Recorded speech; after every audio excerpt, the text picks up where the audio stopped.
Hello everyone. Can we please have silence? We're going to begin the open gun final imminently. So if you could please stop talking and sit down, that would be excellent.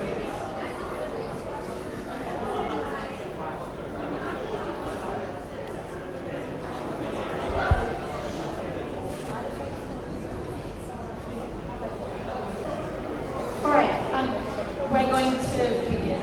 So I'm going to start by reading the topics that the Open Grand finalists were presented with.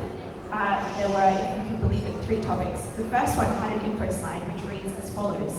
Bougainville is a semi-autonomous region of Papua New Guinea. The Panguna copper mine was opened in 1972 by Bougainville Copper Limited, BCL. Local concerns about the mine revived a secessionist movement, leading to the mine's sabotage in 1989 and a civil war that killed 20,000 people. A 2001 peace deal granted autonomy and promised a referendum, which in 2019 saw 98% vote for independence. The mine remains uncontained with an estimated $80 billion in copper and gold. The autonomous Bougainville government now owns 72% of BCL and is considering reopening the mine as part of its 2027 independence plan. The motion attached to that info slide was that we oppose the reopening of the Panguna mine. The second motion was that we support left-wing parties adopting nationalist environmental policy and rhetoric, for example, economic protectionism for renewable energy projects, portraying environmental damage as a threat to national safety, and portraying the green transition as necessary for energy security and independence. And the third motion, which is the motion the teams will be debating, is that it's in the interest of Pacific Island nations threatened by sea level rise to prioritise purchasing land from neighbouring developing countries for the purpose of future relocation over negotiating pathways to permanent residence in developed countries. Great. I'd now like to introduce the teams that will be debating in the Open Grand Final. Congratulations firstly to our Affirmative, ANU PPB.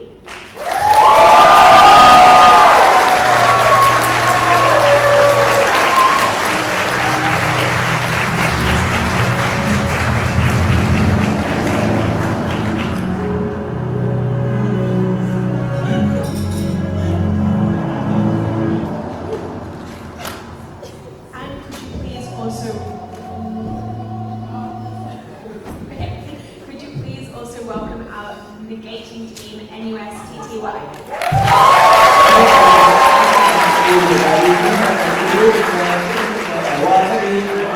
Australs, close companions, with my good and close companions, negative, see jealous, affirmative, Lagi Abraham, Uncle Surgeon, with my senior and my father and me.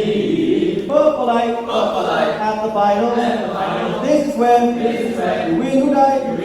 Before we try, would you cheer on me? With my senior and my girlfriend and me.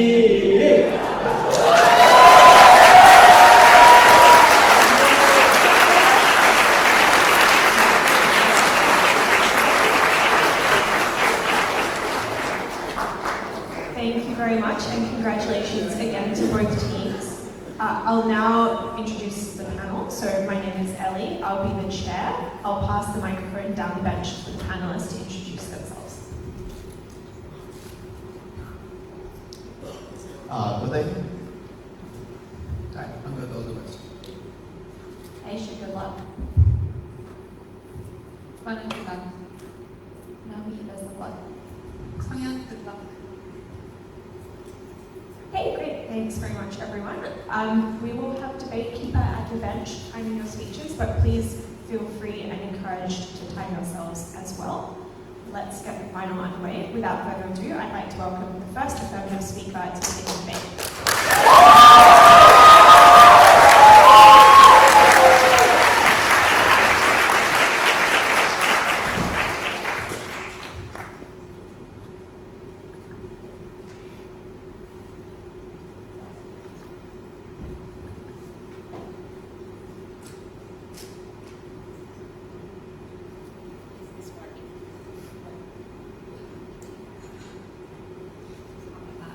Yes?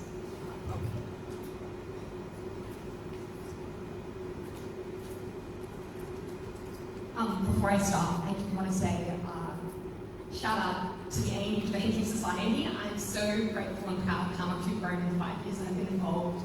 It's made my life in Canberra so much better. I'm so happy to have some of my best friends in this room and on this stage and watching back in Canberra. So grateful.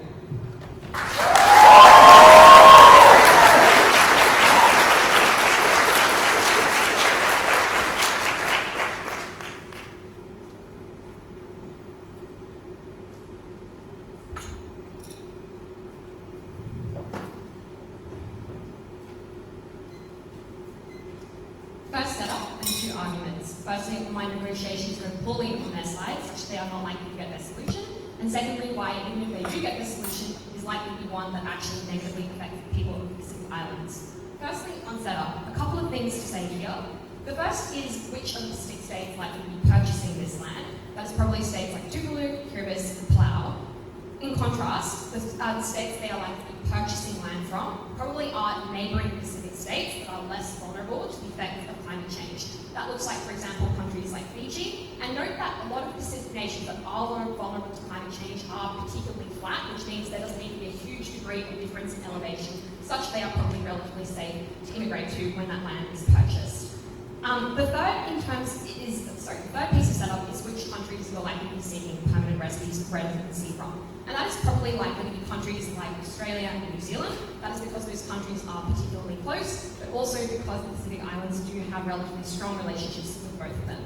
Fourthly, what are the interests of Pacific Island nations? I would say that this is broadly the safety of their communities and the preservation of communities in the nation, ideally in their home, but also it is important that the integrity of those communities is maintained and the safety of those people is maintained overall.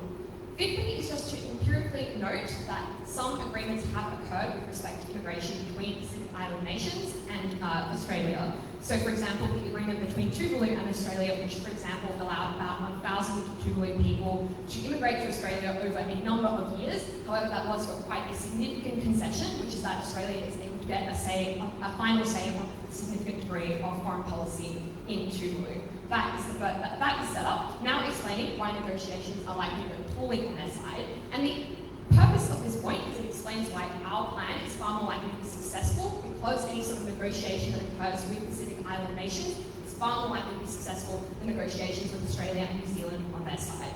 Firstly, why do Australia and New Zealand just have strong incentives to not negotiate with these sorts of countries? The first is that Australia and New Zealand just do have existing visa arrangements with them. The second reason is that Australia and New Zealand already do provide things like aid to the Pacific, so they don't need to do additional things in order to appear like they are pretty good neighbours. They already provide a lot of aid, they can already justify that.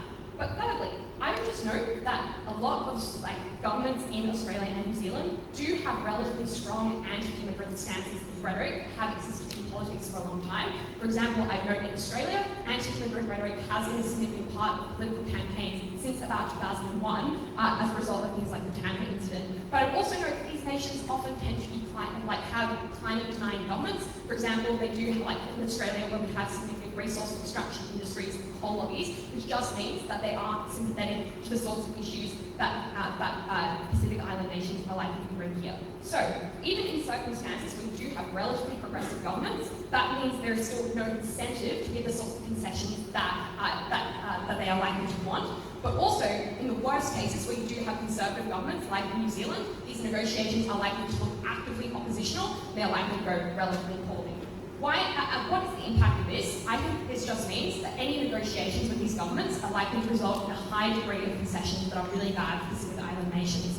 That means, firstly, you likely have very low control of the process of moving your population to those nations. For example, it might mean restrictions on things like eligibility of people to move, maybe it means things like language restrictions or whether or not you can move, or your degree of education. But also, it can look like, for example, the locations to which you move. For example, the sorts of work restrictions that are placed upon people who immigrate, but also the sorts of things like pathways to residency and the sorts of benefits we're able to achieve. For example, things like public education and healthcare. Those are the sorts of concessions you have to give up in order to get the benefits that you want. But second of all, you probably also have to make concessions in terms of security guarantees in the context where China is extending its influence in the Pacific. So I would note, even if, and then finally, even if you are able to get a good deal from Australia and New Zealand, it's it's unlikely, there is still a significant incentive that if Australia and New Zealand decide this is not a good deal in the long run, they are, for example, likely to make it more exploitative or simply to not uphold those sorts of obligations in the long run. That is pretty bad.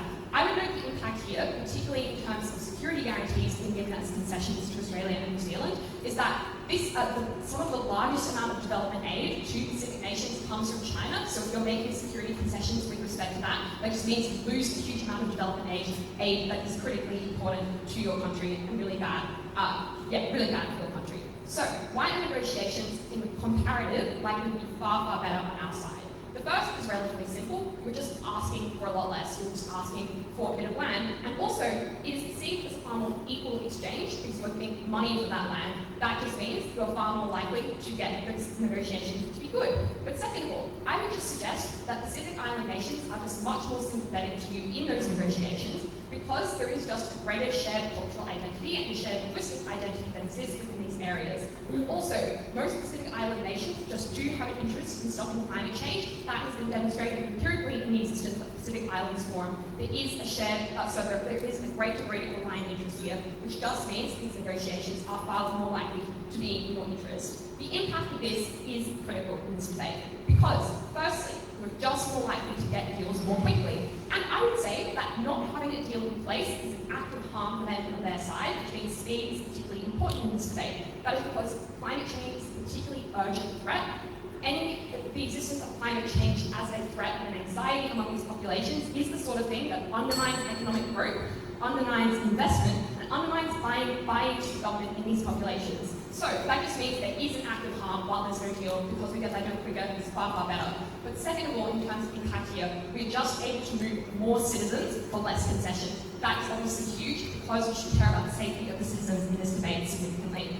Second argument, why even if they are able to get their solution, why it is likely to be far better for individuals if they can move to other land in the Pacific Islands, why our solution is better effectively. The first thing I would suggest is, as impacted in the previous point, we just move far more people, and notably, we probably just move a lot more vulnerable and disadvantaged people, because again, the sorts of concessions that you can get that Australia or New Zealand is likely to extract for you is the eligibility of people who can move. So probably you just do move people who are more vulnerable, who have less resources.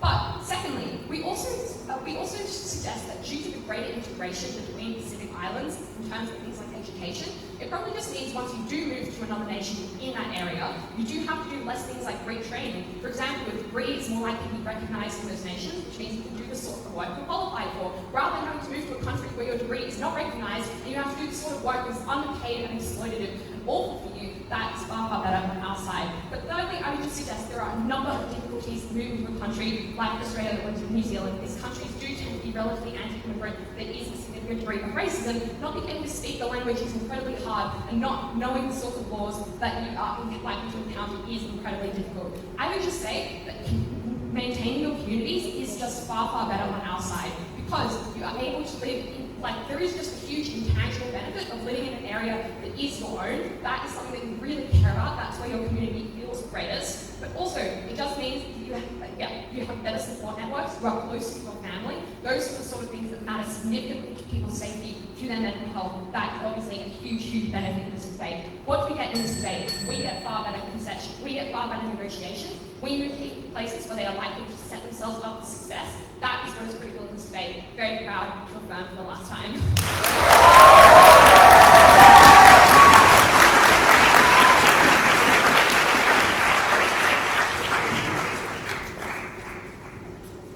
I thank the first affirmative for that speech, and now I'd like to welcome the first negative speaker to begin the negative proceedings.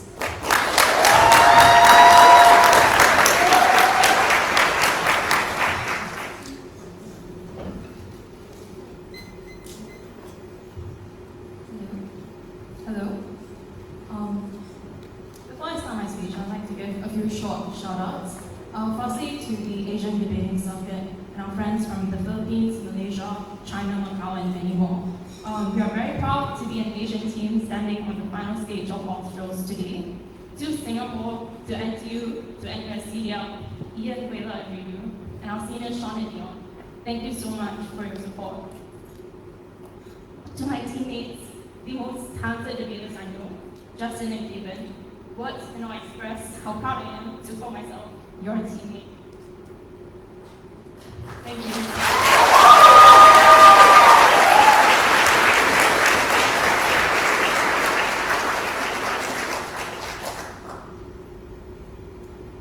Sovereignty in its technical sense ought not to be the metric by which you judge this debate. The metric by which you ought to prioritize who wins in this round is who better guarantees the dignity of the people and the quality of life, the access to basic services and opportunities for economic enfranchisement. We believe that we are the side that best achieves these goals. 4 points of setup. Firstly, on these Pacific Island nations, there are nations like Tuvalu, like the Solomon Islands, like Fiji, Tonga, and Samoa. Their neighbouring countries are firstly developed countries like Australia and New Zealand, but secondly developing countries, which is not limited to other Pacific Island countries, but also includes ASEAN countries like the Philippines, like Indonesia, and these are more proximate. They say that they're going to reclaim land from Fiji, but this is unlikely for 2 reasons. Firstly, they don't have a lot of land. Secondly, they are also similarly threatened by rising sea levels. Therefore, you ought to believe that the likely counterfactual on their side is actually purchasing land from ASEAN as opposed to fellow Pacific Island nations. What is the policy on our side of the house? It looks like scaling up programs that currently exist in the status quo, like the Tuvalu climate change visa offered by Australia, which therefore now sees 280 visas offered a year, but over 10,000 applications from these countries. Therefore, we would prioritize negotiations in terms of firstly, scaling up the numbers of these visas available and offered, but secondly, also offering more diverse ranges of visas, like family visas as opposed to visas purely for adult Tuvaluans and other Pacific Islanders.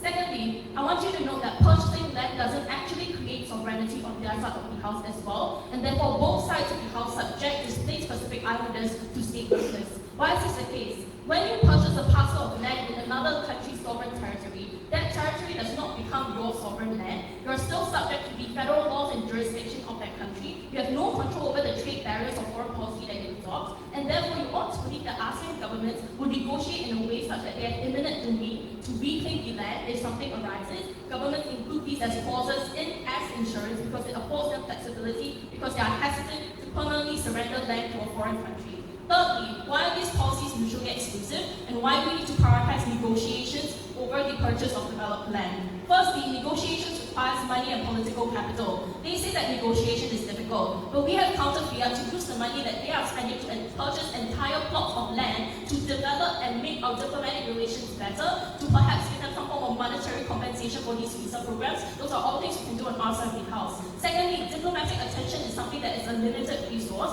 To negotiate and to design a pilot visa program is something that takes a lot of time and attention. Therefore, you ought to believe that they can't do both at the same time. Lastly, developed countries may be less willing to grant visas if there is a concurrent purchasing of land that is happening by these Pacific Island nations. The prerogative of granting these visas is because these individuals have no alternative. Once you are seen as spreading your efforts to these two alternatives, what that means that you cut down the sort of political will that exists for these negotiations to be granted.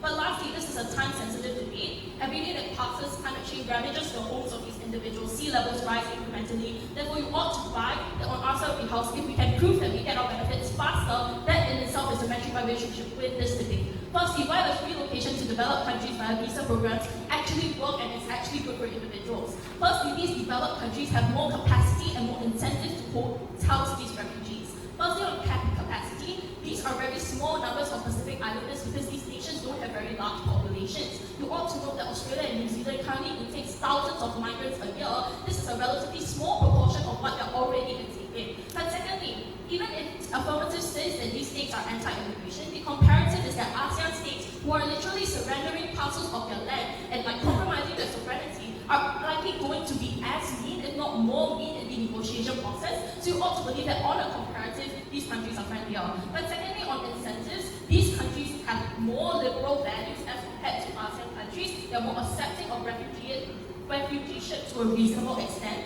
And politically, you should believe this because they have accepted immigrants and refugees in the past, but more importantly, they are richer economies with more economic capacity to house these refugees and to give them livable lives. But secondly, on the fact that this is a permanent residence and the importance of this citizenship grant in the terms of its permanent residence status.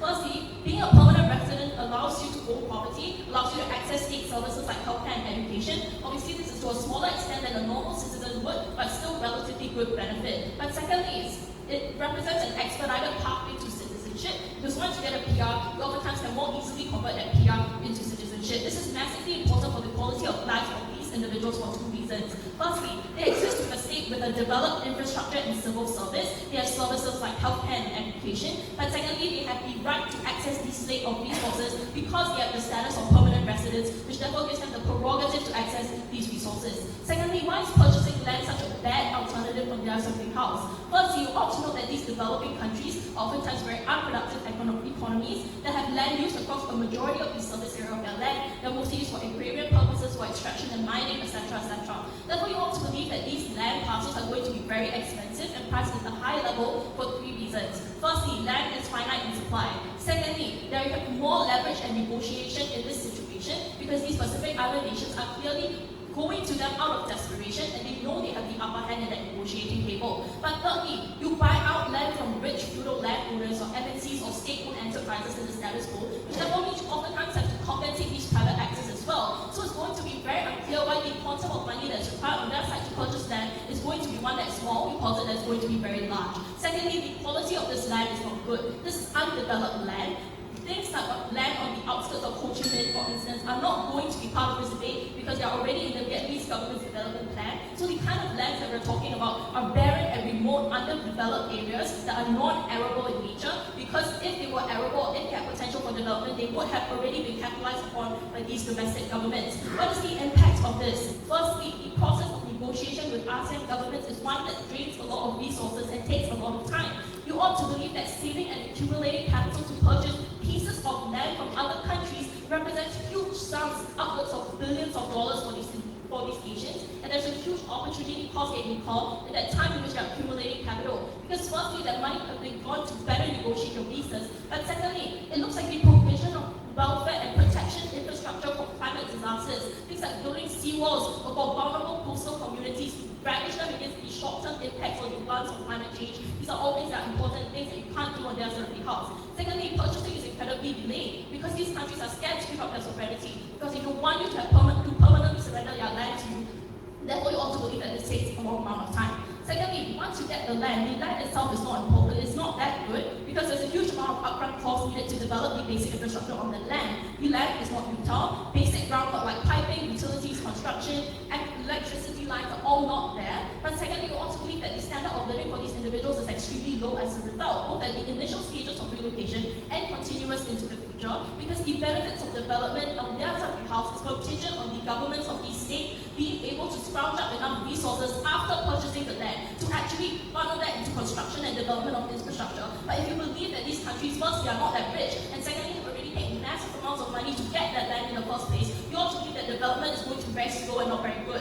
What's the worst case outcome on their side of the house? Being a state within a state is bad, because firstly, you are likely to be landlocked, it's easy to cut off your trade and supplies. But secondly, you are a national security threat to these countries, because you are essentially a pocket of land that houses exclusively foreigners. The state is going to be incredibly hostile towards you if there's any form of conflict, and therefore you ought to believe that these people are subject to over-policing on their side of the house. You don't actually get that good quality of life or standard of living that they want to talk about.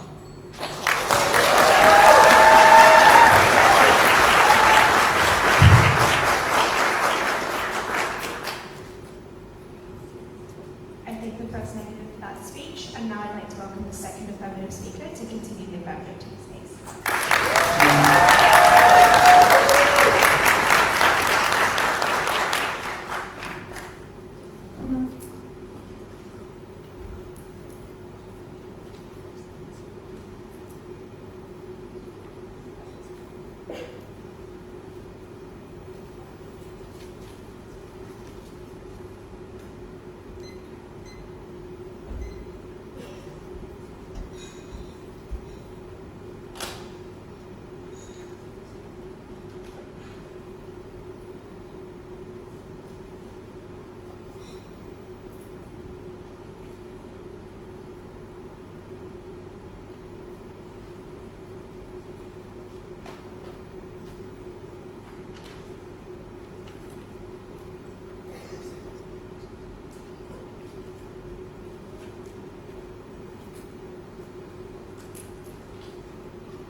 After first negative, I'm convinced that yes, it sucks if your cities are going underwater and people are going to have to move and develop somewhere else. But I'm completely unconvinced why they provide a viable solution or one that is any better than what Niamh explains to you is possible on the outside of the house. Three things in this speech. Firstly, a little bit on the context of this debate and what countries and what this exactly looks like.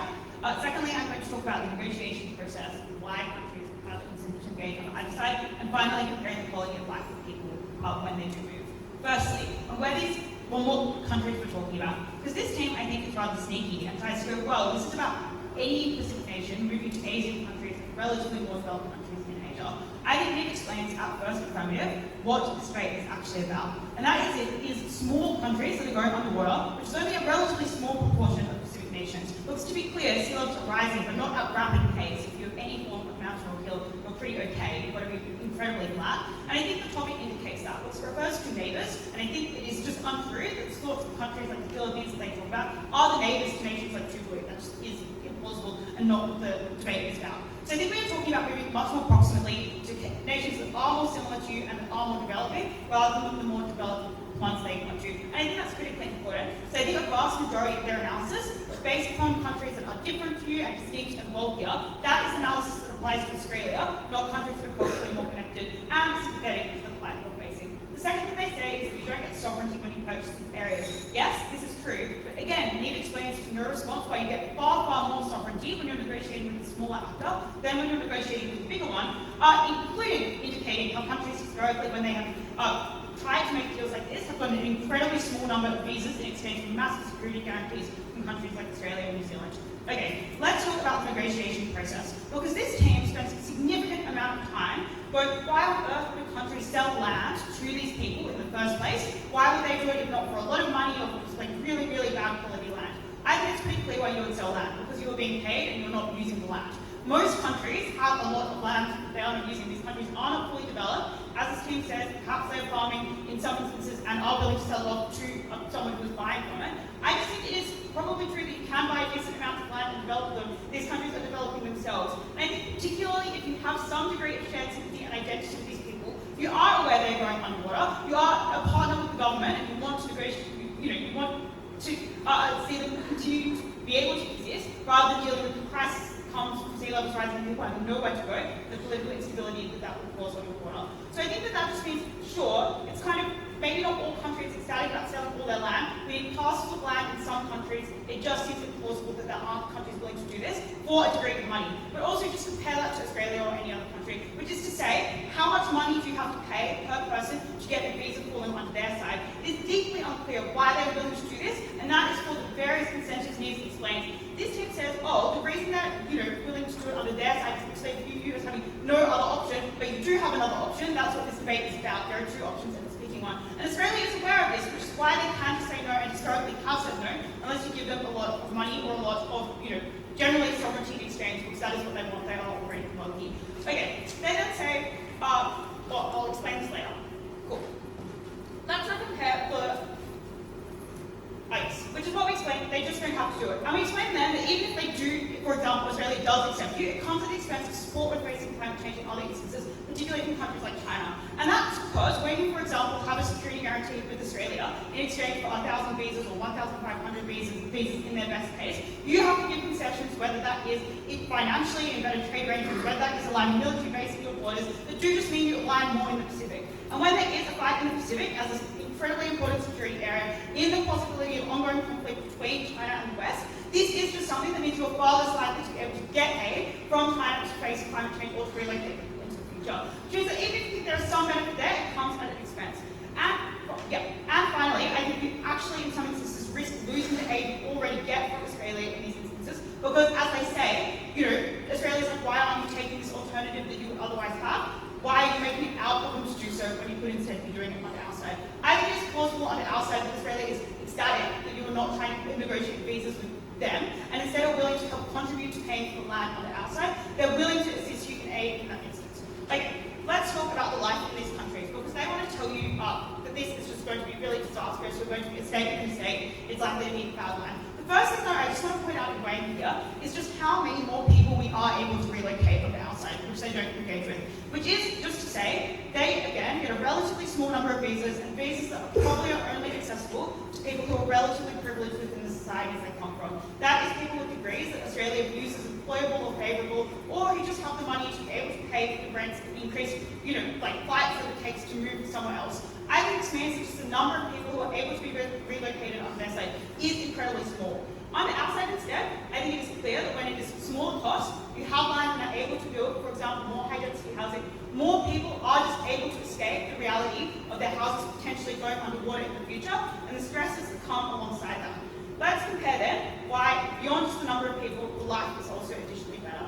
That is to say that life in Australia is not the dream that they pointed out to be. Yes, Australia is a developed country. Sure, maybe you get some access to the healthcare system and everything there. You're probably forced to change the job you're working, to take on a service industry job, a minimum wage job, because your degree is not recognised and because you do not have experience to compete with people in a relatively tight labour market. Because housing is incredibly expensive and you're forced to live on the outskirts of the city in relative poverty because you're being paid so much less than other people. Because you're forced to live in isolation, because your community couldn't move with you, because you were spread across a massive country and you don't feel accepted or included in a country where you speak the language as a second language and you don't feel, included. Because you face daily discrimination on the basis of your identity and the fact that you are an immigrant and fled. I think that life is pretty bad and the reality of life for a lot of people when they move there. Compare that to life in the Pacific.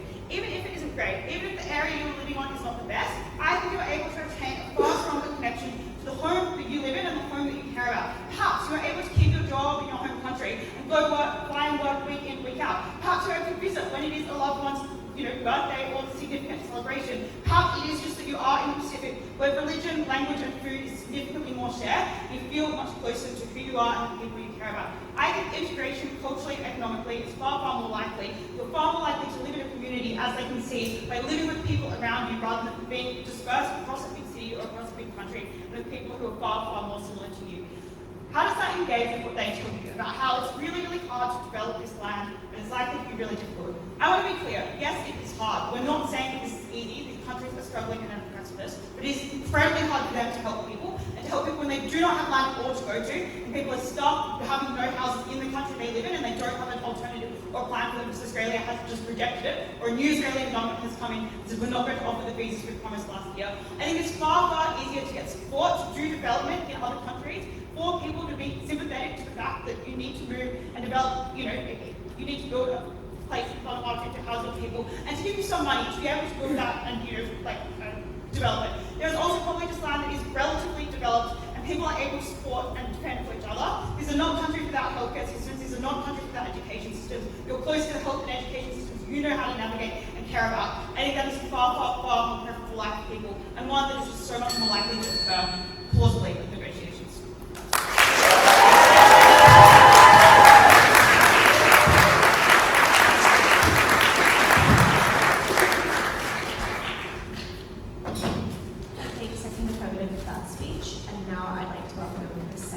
Speaker to continue the negative Tuesdays.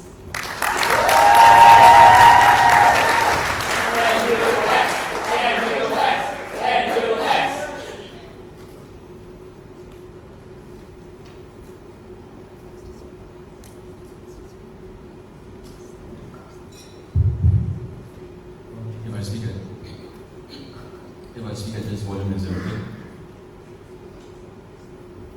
I just want to point out how insane the burden side Affirmative has. Because they have to defend buying plots of land being a finite resources and incredibly valuable, especially to developing countries. Not only do they need to defend buying the land, they need to defend developing the land. So building basic infrastructure, roads, offices, hospitals and schools. And then they need to defend moving Pacific Islanders through that new infrastructure.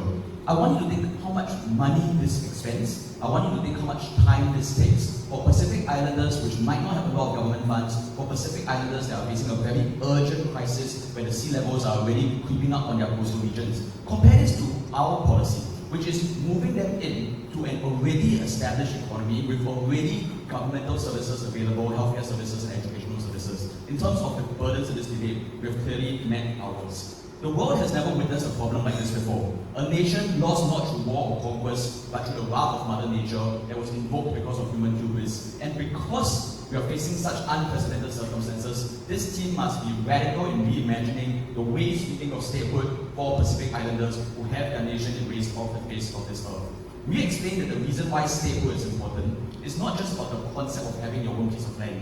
It is about the benefits of belonging to a state. That is why, even though many places around the world have a plot of land that they can call their own, for example in Somaliland, the reason why they're still fighting even though they have a geographical piece of land is because they need the benefits accrued to them when they receive things like citizenship, which is the first way we won this debate already in Riyadh and received very little response. Developing countries, or all countries, do not want to depart with their sovereignty because it creates a foreign entity on your national borders and because you might become a conduit for foreign influence. This means that even if you buy this piece of land, they don't explain why you will have the freedom to develop and use this land in a way that benefits Pacific Islanders. So you can buy the land, but your ability to do anything is heavily restricted because giving too much autonomy to the Pacific Islanders incurs a national security threat onto developing nations.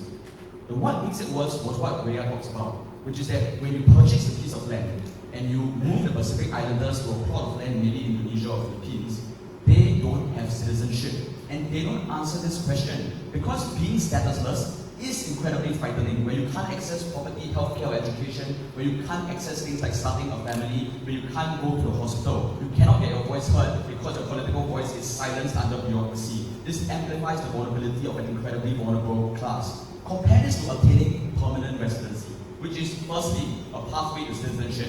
So in the long term, we can attain the ability to get democratic representation. As we've seen, many developed countries already have very sophisticated systems to allow permanent residents to attain citizenships. But also, it allows you to access immediate benefits of subsidies and employment once you have the status of permanent residency.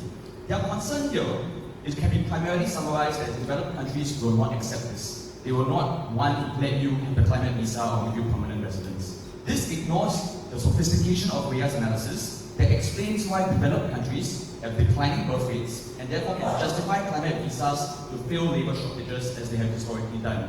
Where many developed countries deeply believe in refugee acceptance and protecting human rights, where the population size of Pacific Islanders is small, so they are not politically controversial in terms of accepting them. This team says Australia is racist, so they won't want to accept them. But we don't have to pick the most racist and xenophobic developed countries. There are a lot of other developed countries we can pick from as well. Also, I just rejected that Australians are very nice. Compare this to developing countries that have unproductive economies, desperately need land for their economic activity, for manufacturing and agriculture.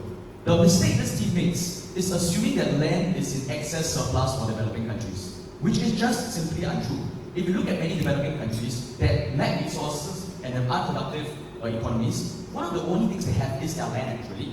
And they want a lot of land because they're looking to rapidly expand their cities and to build more factories and to build more farms. This leads to two important conclusions that have not been dislodged in this debate.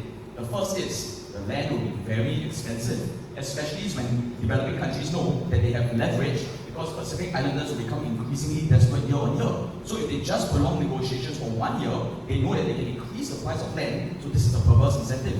But the second thing is, they're not getting good plots of land. They're not getting good coastal regions that are near things like piers. They are going to get unproductive land because all the land with natural resources or connected to cities or infrastructure simply would not be sold by developing countries because they're deeply important to their country's economy. Meaning that this team has to defend upfront capital investment for building basic infrastructure.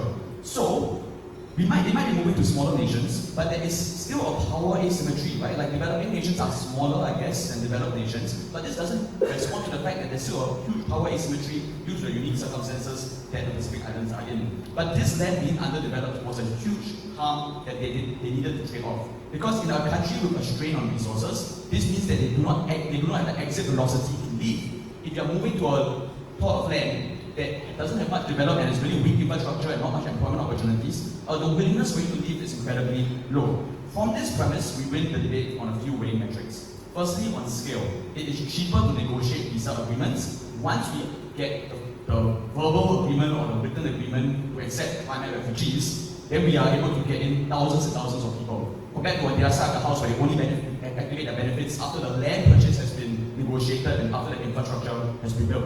So our relocation not only can be fixed through the negotiations, and once we get the negotiations, we activate the benefit, but relocating individuals is just cheaper than building buildings onto a plot of land, which means that the mileage that we have on the funds that we're using covers more people, meaning more people can actually relocate on our side.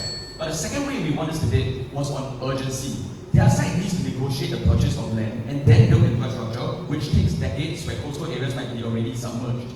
Even if you believe that negotiations on both sides take very long, I want you to notice a crucial difference. We can push to relocate 1,000 or 2,000 people who are the most affected living in coastal areas now. And because of that urgency, we can justify to Australia or New Zealand that can you just take this 1,000 people first, and then for the 9,000 other Pacific Islanders, we will push and postpone those negotiations because they live on the inner parts of the island. We can have those negotiations. There is dynamism in the way that we can negotiate with developed countries. But this doesn't exist on their side because it's a yes or no on whether you want to sell the land. Now on the quality of life where we clearly get a win. We explained that developed countries have robust social welfare systems that serve as a safety net, and there's a high presence of social welfare organizations. So even if you believe that developed countries have imperfect governments, you ought to believe that developed countries have social organizations that also serve as a safety net. They say Australians are going to be xenophobic towards the Pacific Islanders. Developing countries can be xenophobic too, and they can be deeply racist too. There are less democratic accountability and separations of power. There's less protection of vulnerable classes that are enshrined in the Constitution. For underperforming developing nations, they can scapegoat the sale of the land as the reason for why there's economic failure, which builds hostility between the plot of land and the central government, and it's even worse when all Pacific Islanders are concentrated in one identifiable area. So, if the propensity to be racist or xenophobic is symmetric on both sides of the house, the ability for the central government to unleash your hostility is a lot stronger on their side compared to on our side, where integration over time and contact theory will allow for this integration to happen. Let's sidestep this characterization today. The reason why this team cannot win on your policy will pass is because we ought to prioritize political and economic capital for a solution that has long-term benefits and maximizes the quality of life. If it's true that some countries will provide climate visas, we won't negotiate with such countries. We will give them incentives, we will give them block negotiations, we will push for this policy to be passed through. The job of diplomats isn't to do what's easy. The job of diplomats is to do what is best for the people.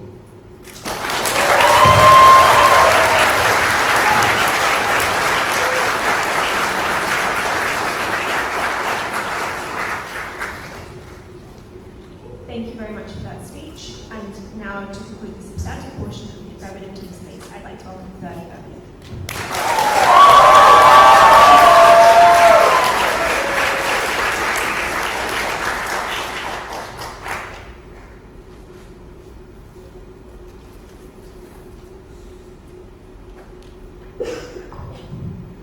Can you hear me? I should not be trusted with a microphone.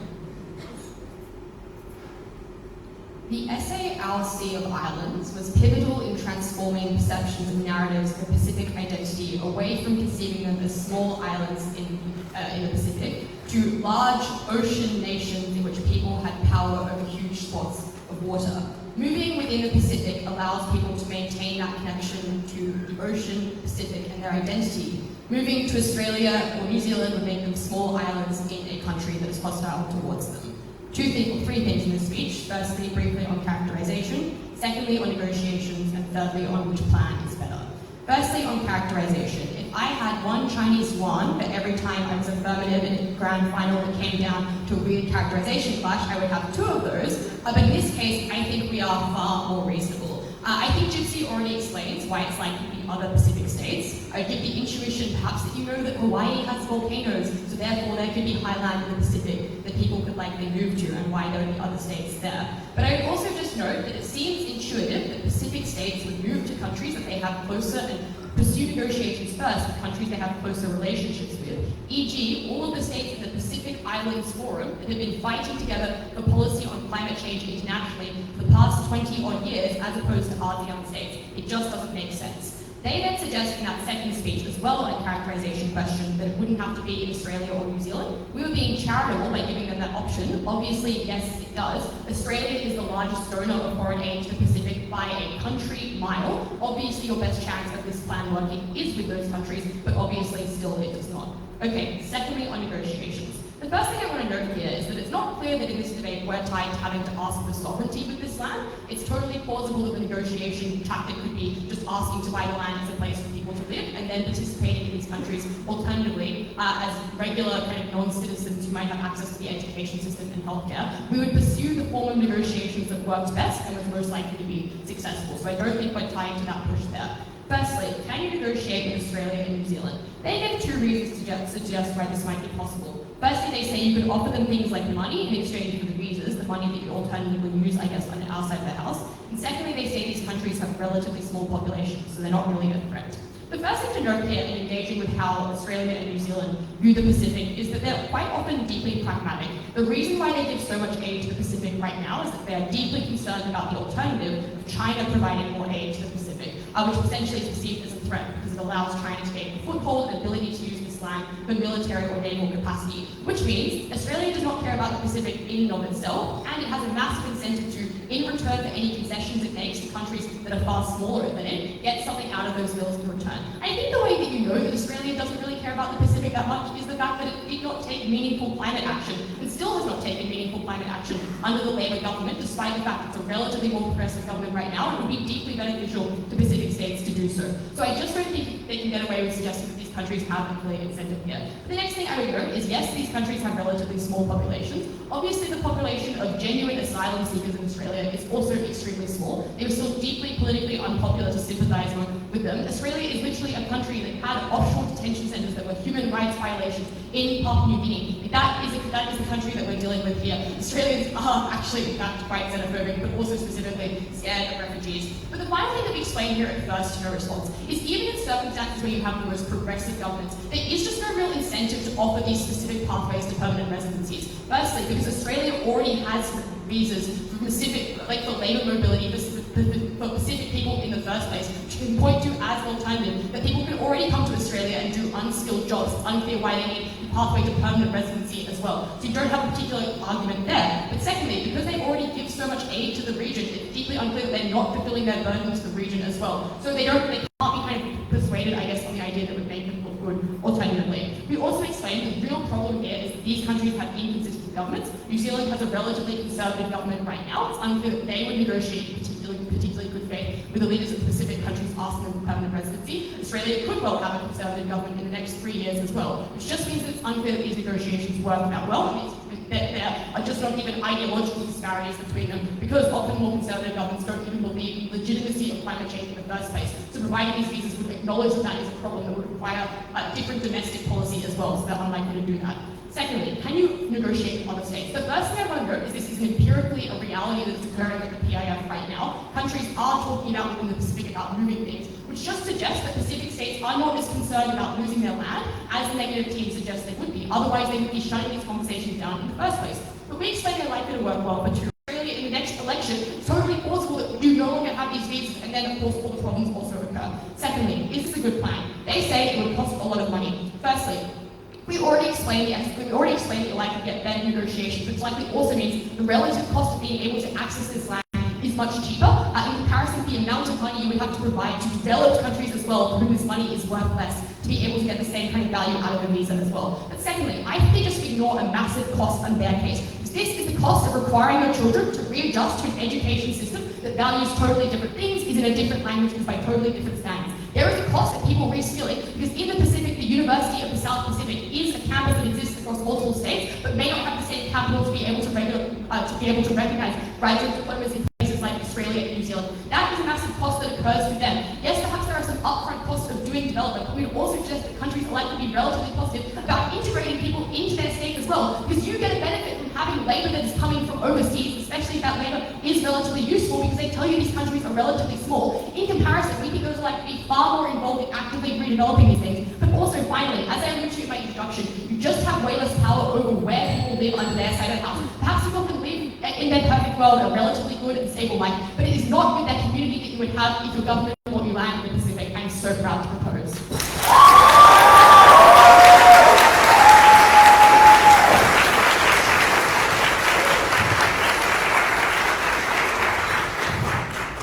Thank you very much for that speech. I'd now like to welcome the third negative speaker to conclude the substantive portion of this debate.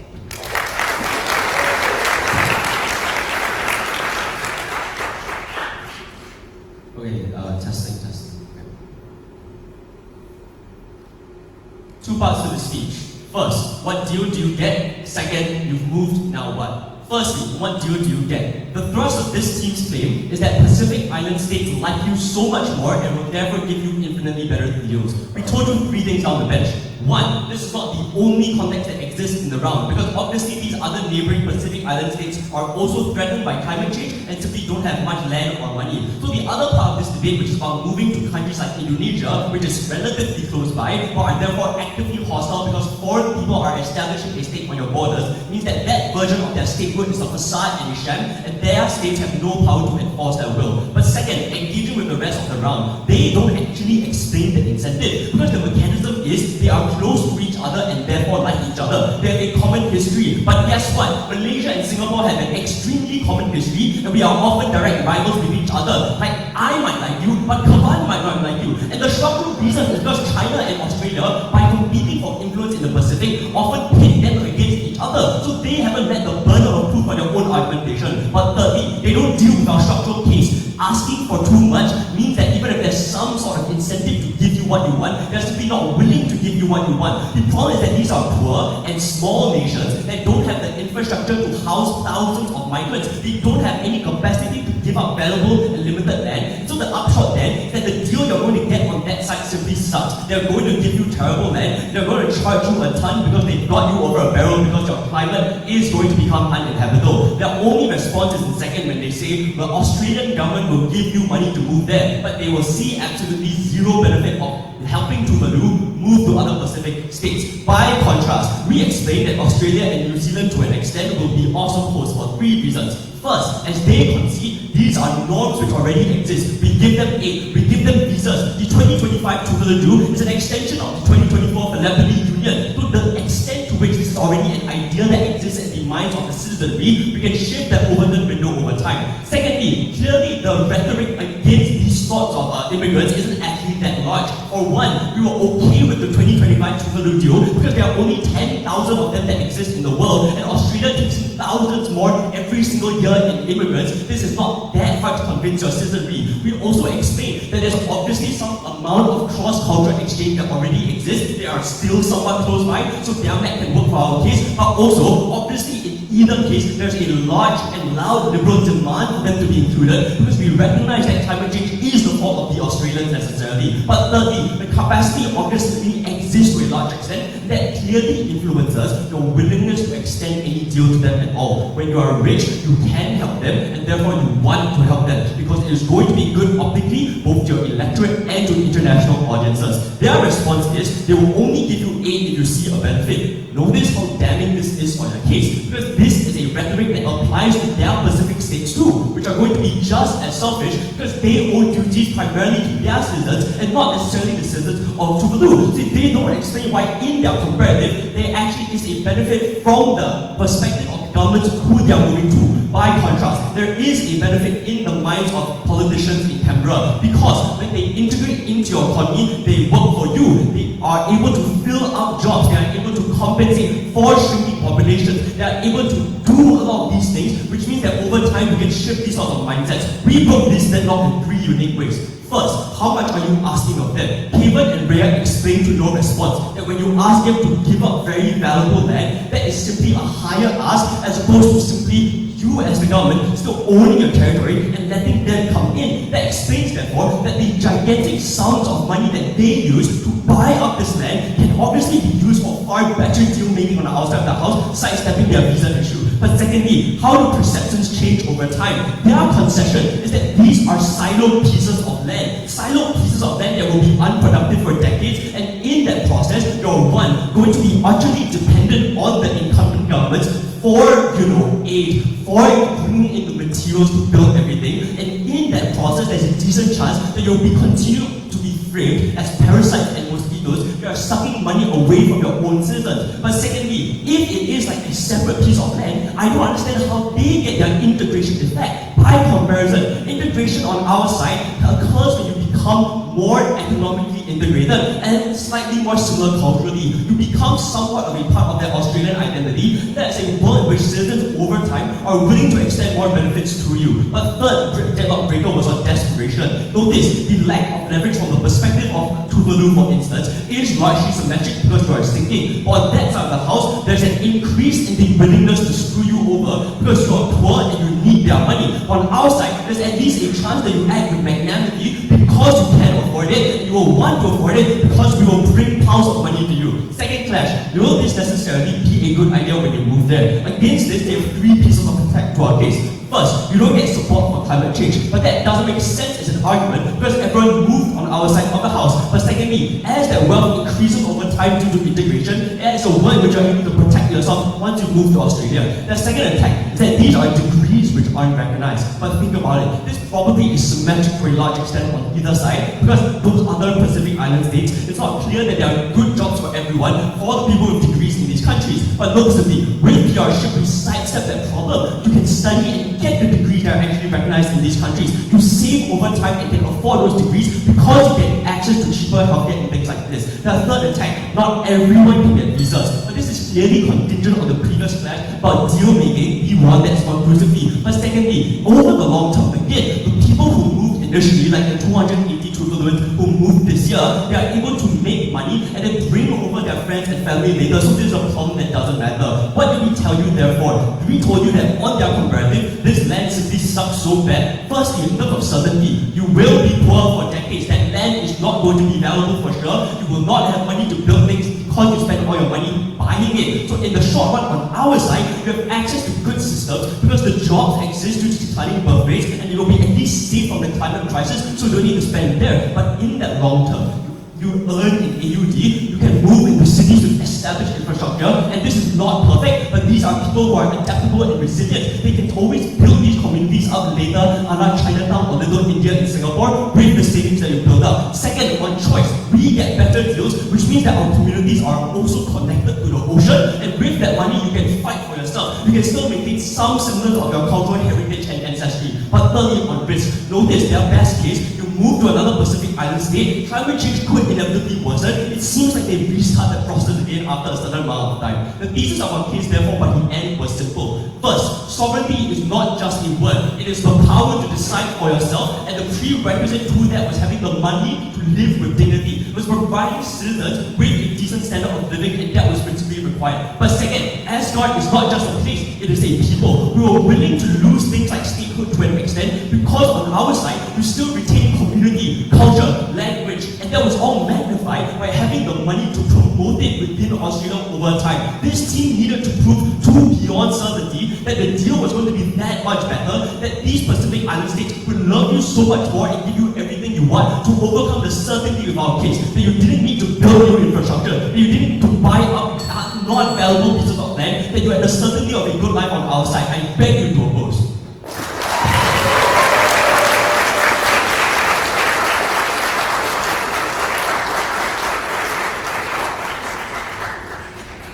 Thank you very much for that speech, and thanks to all of the substantive speeches in the debate. We'll now reverse the speaking order, half of the speaking time, and begin the reply portion of the debate, beginning with the negative reply.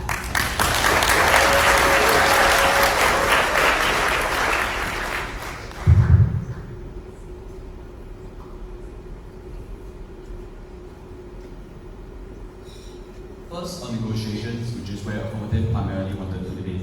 We explained that the cost to developed countries and developing nations are dramatically different. Developed nations are richer, they have a precedent of accepting immigrants and refugees, they have systems to accommodate them, they have already given out climate visas, and this is a very small population we're talking about. So they are deeply vulnerable, incredibly politically sympathetic, but also they don't really affect or strain the social resources that much because they're such a small group of people. On the other hand, developing countries have very strained government resources and unproductive economies, which means every one increase in person they accept has a disproportionate strain on government resources, making them incredibly political. Also, developing countries do need a lot of land for expanding their cities, for economic activity, for expanding agriculture. And developing countries are not as benevolent as this thing claims, and they will see this as an opportunity to earn money from a desperate actor. So in terms of cost of accepting refugees, there's a bit of an asymmetry here in terms of how it affects developing nations and developed nations. So on the willingness to accept negotiations and on the duration of negotiations, which is their main metric, I think we are ahead. And I would note that they do not do a very good work of criticizing Australia. But they do not do a very good work of defending the incentives of developing nations and primarily orbit around talking about why Fiji is good. Their mechanism of cultural similarities is really working over time for this team. They don't respond to our claim about how integration is possible and how climate refugees can be used to justify a labour shortage. Compare this to resistance from selling valuable land for developing nations that are already having very unproductive economies. But they did not respond to cost or about the duration. But the last thing they did not respond to was also about the nature of negotiations being very different on both sides. We can stagger the issuing of climate visas. We can prioritize the most vulnerable first that live in coastal areas. And those are more likely to be accepted because it's an even smaller quantity of people, right? Like just accept 500 or 1,000 people that are seeing their houses being submerged in the next few years. So this is the most likely to be accepted. And also, this is one where we can prioritize the most vulnerable. So meaning if negotiations are longer, it's not really a harm because the people that will be hurt by longer negotiations are taken out of the equation on our side of the house. But on their side, even buying a small piece of land is a negotiation that cannot be expedited because of its political implications. Selling land to a foreign country is a huge national security risk that governments will have to consider very carefully. So again, the way in which the discussions happen are quite different. On the other part of this debate, if both negotiations succeed, which side provides a better quality of life? And over here, I think side negative gets a clean win. They don't deal with our push very well. We explain that countries have pre-existing immigrant and refugee communities in developed nations. So if it was about community or culture, that is a point that is not clearly for their side. We further explain that developed countries have robust social welfare systems, constitutional protections, and rights to permanent residence. Even if certain developed nations are racist, this has to be built on a comparative where the racism of developed nations can be constrained by things like democratic protections which might not exist in developing nations. Whether you think we are moving to Vietnam or Fiji, our claim remains true because there's just less employment opportunities, less social welfare, and less economic productivity, whether we're discussing Vietnam or Fiji, which means that our ability to access a good quality of life was always higher on our side. And the question of citizenship really needed to be answered by this team at the end of the debate, because this team is figuring it out as they go along. They move to Australia, they start a family, they get a job, they can start a life on our side of the house. But on their side, they move to barren land in Fiji, where they live in the limbo of non-citizenship, where they cannot get a job, cannot buy property, they might be deported, they might have the land nationalized. All of these are risks that are higher in developing nations with less democratic protections and more centralized governance and less separation of powers. So they replace one anxiety with another. So my question to this team is, when they move to Fiji, then what? Because they do not have citizenship status, they do not have access to basic infrastructure, they do not have access to their community because not everyone can move necessarily. And this team then says, at the end of this debate, that that's a good quality of life.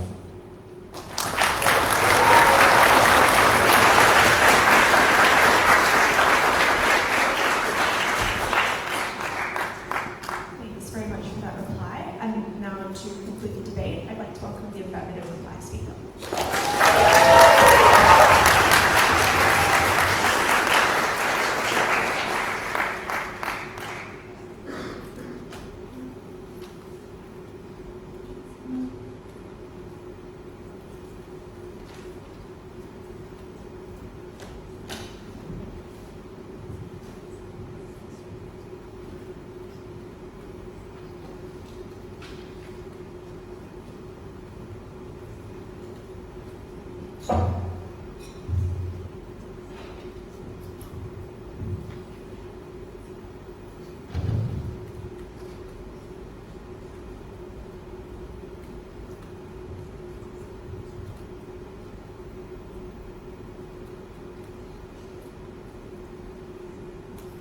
First, briefly on characterization.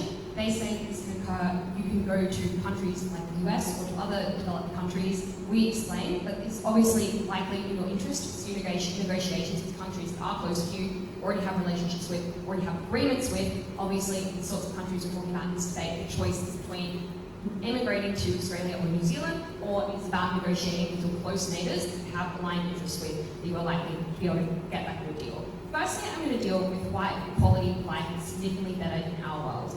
I would just explain that path to victory here is essentially, well, the quality of land you're going to get is bad, and you have to do a lot of development on it, which is costly. There are a couple of reasons why this doesn't work. Because we explained that you are able to, that Australia is probably pretty likely to like this plan if you decide to go to those sorts of other countries, but also you just get a significant amount of aid from those countries that you can just use to do this sort of development. So even if the land, you can probably buy relatively good land, but also you can develop it in ways that I would. But we also explained at Third Affirmative that the countries that you are going into just have an incentive to integrate you into their economy, because that means it increases their workforce. But that just means they do have an incentive to contribute to making sure you are on land that can be developed. That just means you're probably on land that is pretty good, probably means you can do development. The next part is that, well, it's just really costly here. But we explained it is not necessarily more costly, because we explained there is just better negotiation, as I'll talk about in the second issue in this reply. But also, we just explained you don't need to do build your own infrastructure from the ground up. And that's for a couple of reasons. Because we explained there is that incentive to integrate into the population, because you increase your workforce as a result, which just means your country can become more prosperous, which just means that they do have an incentive to assist with that sort of infrastructure. That is critically important in this debate. It provides an important response that they do not deal with in their negative blog. But thirdly, I would just trade off any of the costs of this development with the cost of readjusting to moving to a place like Australia and New Zealand. Because they say these countries have well-developed economies, which is great, but they never explain why you can access those well-developed economies and services in particularly meaningful ways. Because they never explain why you can get a good job because your degree is recognised and you don't have to retrain or work as an Uber driver in incredibly unstable work. But also, these people just do not have the same resources. Cost of living is incredibly high in countries like Australia and New Zealand. You have low purchasing power. And also, you constantly face things like discrimination, which make it incredibly hard to get that job in the first place. I would just trade all of that off. You cannot access the economic benefits of being in a developed country. And they try and say, well, discrimination is symmetric. But obviously, we explain in our world, where you are moving to a country that is more culturally aligned with you, that just means you're less likely to face discrimination when you speak the same language, have similar cultural backgrounds. I would just say that benefits about being a citizen or having pathways to citizenship do not matter if you are living a shit life in the country you are now in. You obviously all prioritise being able to feed your family, being able to feel stable and secure. That just explains why quality of life is so much better on our side. If you move to a country that is more similar to you, you're more able to afford your life. And also, again, where all the stuff we say about isolation, about the fact that you have a network, a support network and a community around you that also is particularly culturally important to be in these specific places as a Pacific Islander. That is incredibly important.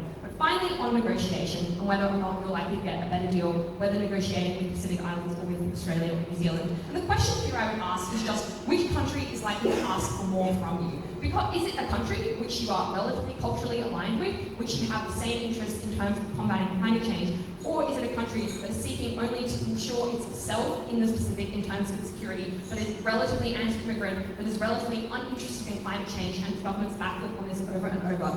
I would just suggest that that you're probably going to get a better deal when you're negotiating with your neighbours. I would say that's they say, well, oh, you are likely to lose sovereignty, so that negotiation is bad. But obviously their own reasoning about why it's a small population explains why you aren't going to have your sovereignty defeated. Also, you are culturally close, they speak the same languages, and there is existing trust. As shown by what we point to with PIF, there is value in appearing united in climate change. Compare that with Australia, there is not the same incentive to engage, but also governments can change, which means that deal can disappear out from under you. Obviously, it's far better on our side than people on the Pacific Islands, very proud to be Brits.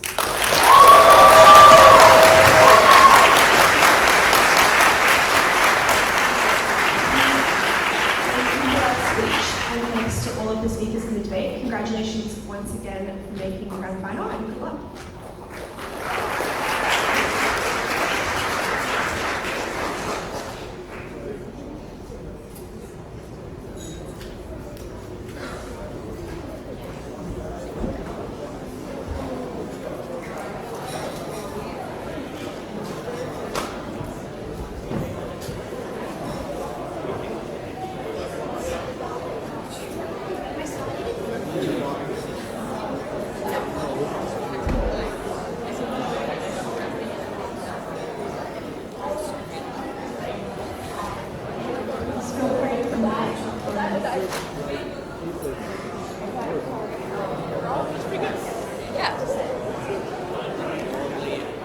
Hey Matsumi. He's on there.